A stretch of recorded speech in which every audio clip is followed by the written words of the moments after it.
Hello dear students आज का मेरा टॉपिक है ग्लूकोज 6 फॉस्फेट डिहाइड्रेशन डिफिशिएंसी, यानी कि G6PD क्या होता है, इसको टेस्ट कैसे करते हैं, इसकी डेफिनेशन क्या होती है और ये किस पेशेंट में इसका लेवल जो है नॉर्मल से इंक्रीज़ हो जाता है। इन सब के बारे में बात करेंगे हम G6PD टेस्ट के बारे में। इसमें पहले ऑब्जेक्टिव है, सबसे पहले हम इंट्रोडक्शन करेंगे इसका, G6PD क्या होता है, इसका डेफिनेशन, इसके बाद जो फैक्टर्स कॉजिंग करते हैं G6PD डिफिशिएंसी के, उसके पास पैथोफिजियोलॉजी, सिम्टम्स और लैब फाइंडिंग्स में क्या क्या करते हैं, वो सब हम इस टेस्ट के बारे में इस स्लाइड में आपको बताएंगे। तो ये जो हेक्सोस मोनोफॉस्फेट पाथवे होता है, इसका ये दूसरा नाम होता है जो हमारा 6PD होता है, ये 6PD,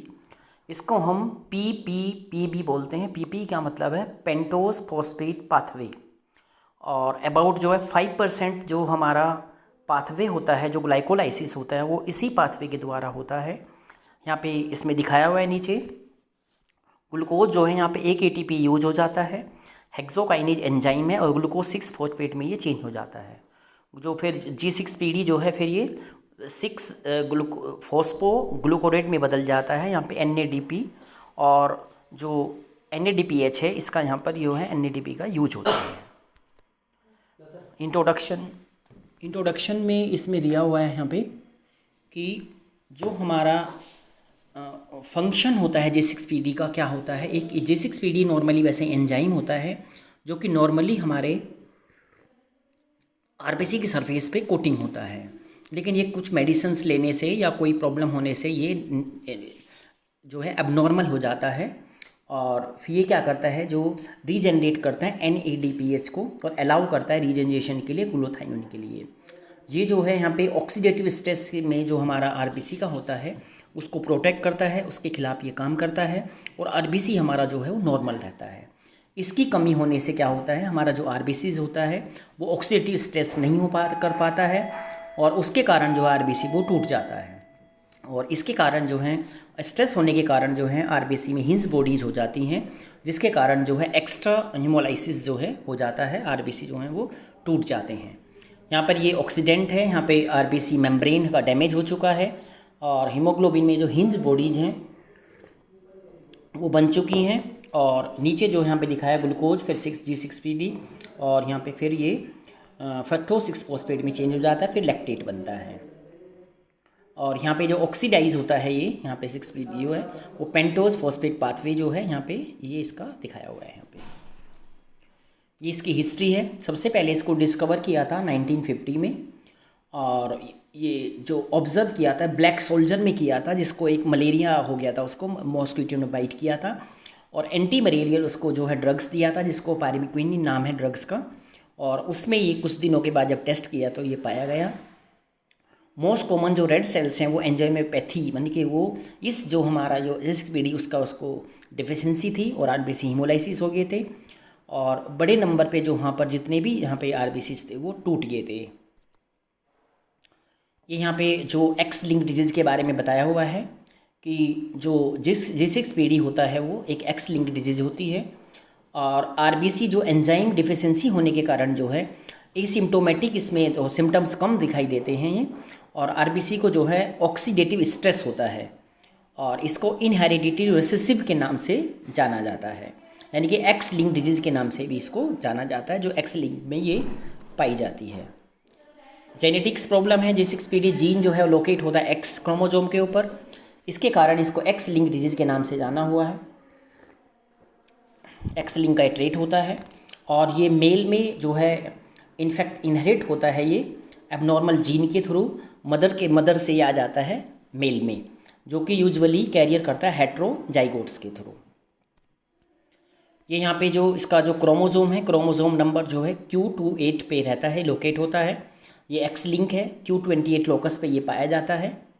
और ये इसका नंबर यहाँ पे डायग्राम में दिखाया हुआ है। ये यहाँ पे दिखा रखा G6PD डिफिशिएंसी के बारे में, ये X लिंक जो है यहाँ पे रिसेसिव अफेक्टेड फादर को कर रही है यहाँ पे, और फादर ने जब इसको यहाँ पे मदर के साथ इसको इंटरकोर्स किया तो ये डॉटर को यहाँ पे जो है फिर ये इसको इफेक्ट हो रही है। यहाँ पे इसमें भी कैरियर जो है डॉटर है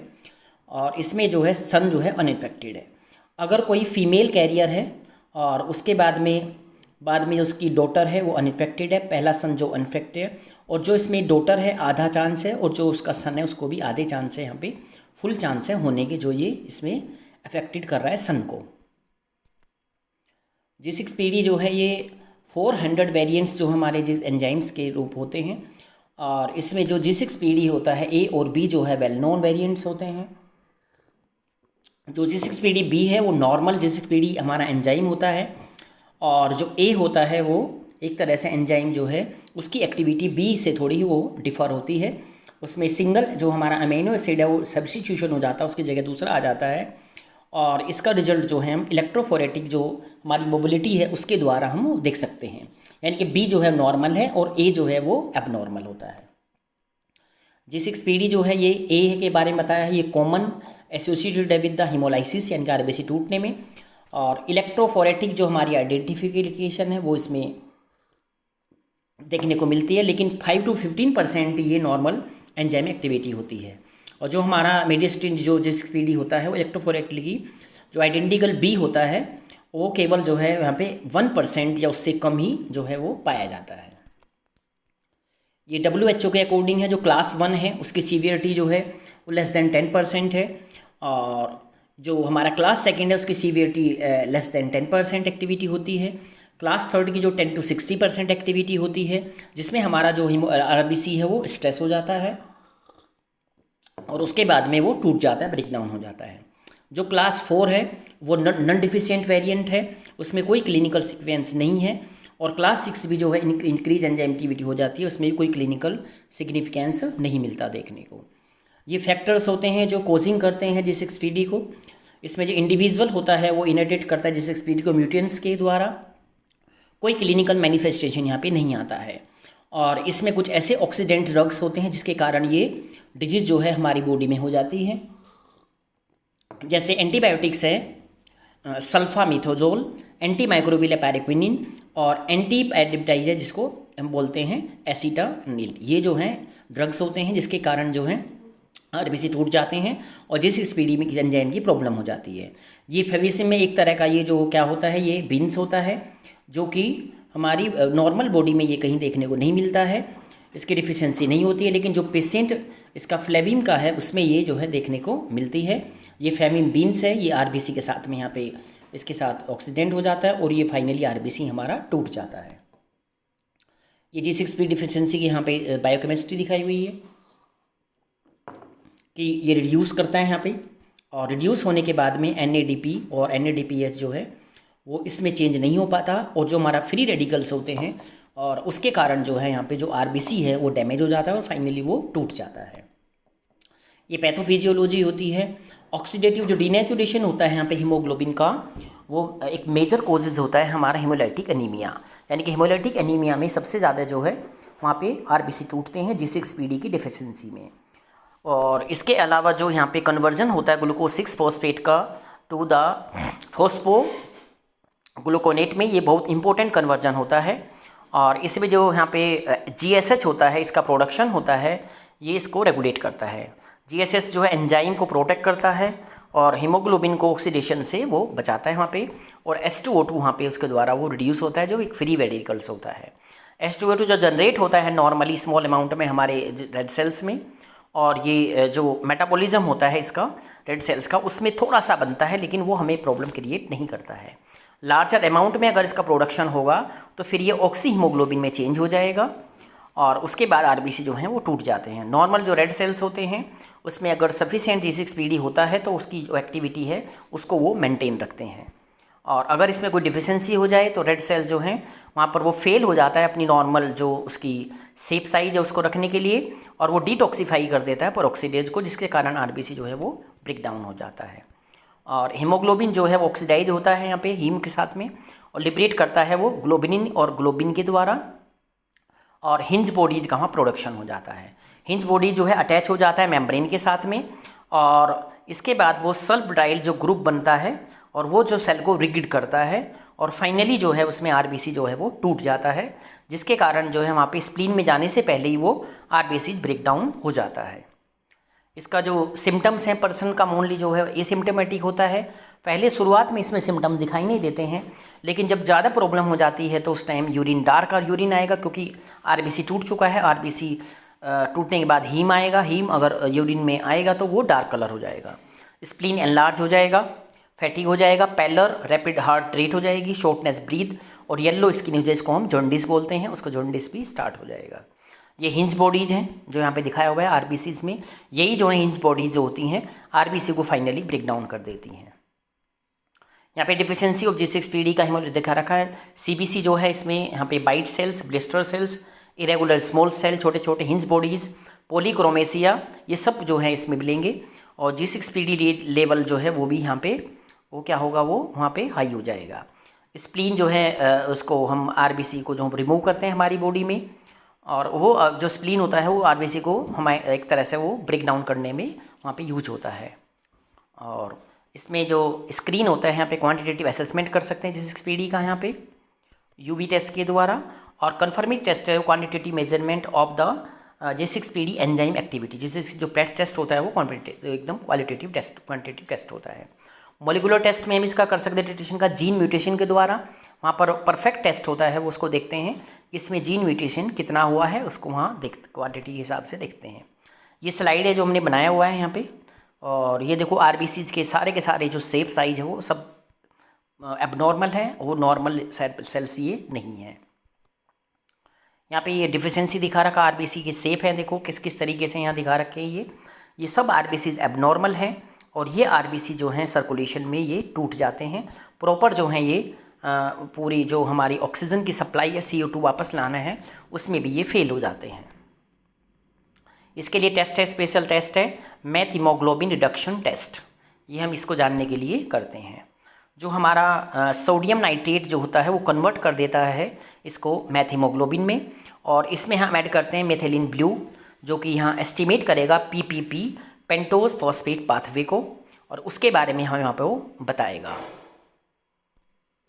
ये यहाँ पे हमने जो देखा है, ये देखो नॉर्मल ब्लड सेल्स है पहले वाले में, और एक में डिफिशिएंट ब्लड सेल्स है जो ब्राउन कलर है। इसमें जो आरबीसी टूट चुके हैं और जो हीमोग्लोबिन है बाहर आ चुका है, इसके कारण जो है इसका ब्राउन कलर है। और ये इधर वाला नॉर्मल सेल्स है जो आरबीसी नहीं ब्रेक डाउन हुए हैं, ये हमारा नॉर्मल ब्लड है। क्लिनिकल मैस्टिफिकेशन में जो पेशेंट है उसको एक्यूट हिमोलाइटिक क्राइसिस हो जाता है,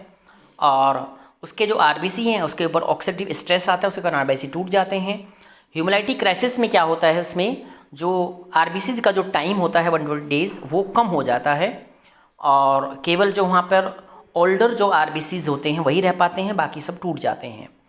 और जो पेशेंट्स होते हैं उनमें एक्सपोजर होता है फ्लेमा बीन्स का, तो उसके कारण भी ये जो है यहाँ पे डिजीज़ हो जाती है। ये पीएनएच के कारण, पीएनएच को बोलते हैं प्रोक्सिमल नॉक्चुरल हीमोग्लोबिन यूरिया। इसमें एकदम क्या होते हैं, आरबीसी नाइट के समय जो टूट जाते हैं, और इसको हीमोग्लोबिन यूरिया बोलते हैं, यूरिन में हीमोग्लोबिन का आना। और मॉर्निंग में एकदम इस कलर का जो है यूरिन मिलता है, ये तो दिखा रखा है कि मॉर्निंग में ऐसा, उसके बाद और फाइनली फिर वो एकदम पेल येलो कलर का यूरिन हो जाता है। पीएनएच एक rare unusual required haematology disorder होता है, जिसको इंट्रावेस्कुलर हिमोलाइसिस हो जाता है, बोन मैरो फेलियर जिसको बोलते हैं हम, किप्टोपेनिस और थ्रम्बोसिस, यानी कि आरबीसी जो प्लेटलेट्स होते हैं उनमें भी प्रॉब्लम हो जाती है। पीएनएच वही इंट्रावेस्कुलर हमारा आरबीसी ब्रेकडाउन हो जाता है इसके अंदर में, और कॉम्प्लीमेंट एक्टिवेट होते हैं, जिसके कारण हमारी बॉडी में जो CD55 और CD59 जो है एब्सेंट हो जाते हैं, और इसमें जो डार्क ब्राउन कलर का यूरिन मॉर्निंग में देखने को मिलता है, ये इसका सिम्टम्स होता है। पीएनएस जो इसके टेस्ट हैं, इसमें पैनसाइटोपिनिया यानी कि आरबीसी WC बनने बंद हो जाएंगे, chronic urinary iron loss, urine में आयरन बहुत सारा लॉस हो जाएगा उसके कारण, सीरम आयरन कंसंट्रेशन डिक्रीज हो जाएगी, हीमोग्लोबिन यूरिया, यूरिन में हीमोग्लोबिन मिलेगा, हीमोसिड्रिन यूरिया, हीमोसिड्रिन भी यूरिन में मिलेगा, हेम टेस्ट एसिडी हीमोलेट टेस्ट बोलते हैं इसको, ये पॉजिटिव आएगा, और शुगर वाटर टेस्ट भी पॉजिटिव आएगा उसको, और स्पेसिफिक इम्यूनो जो टाइप हमारा इलेक्ट्रो साइट टाइप टेस्ट है CD59 CD55 भी उसको पॉजिटिव आएगा। थैंक यू बच्चों, आज हमने आपको बताया है G6PD क्या होता है। ये एक एंजाइम होता है जो कि नॉर्मली हमारे आरबीसी पे होता है, और एबनॉर्मली होगा या किसी डिजीज़ से या किसी ड्रग से या फ्लेवाबिन के द्वारा होगा या एक्स लिंक जेनेटिक डिजीज होगा, तो उससे उसमें कैसे वो दिखाई मिलेगा, और इसमें एक तरीके से वो हीमोलाइटिक एनीमिया हो जाता है, जिसके कारण जो है आरबीसी की मात्रा बॉडी में कम हो जाती है। थैंक यू बच्चों।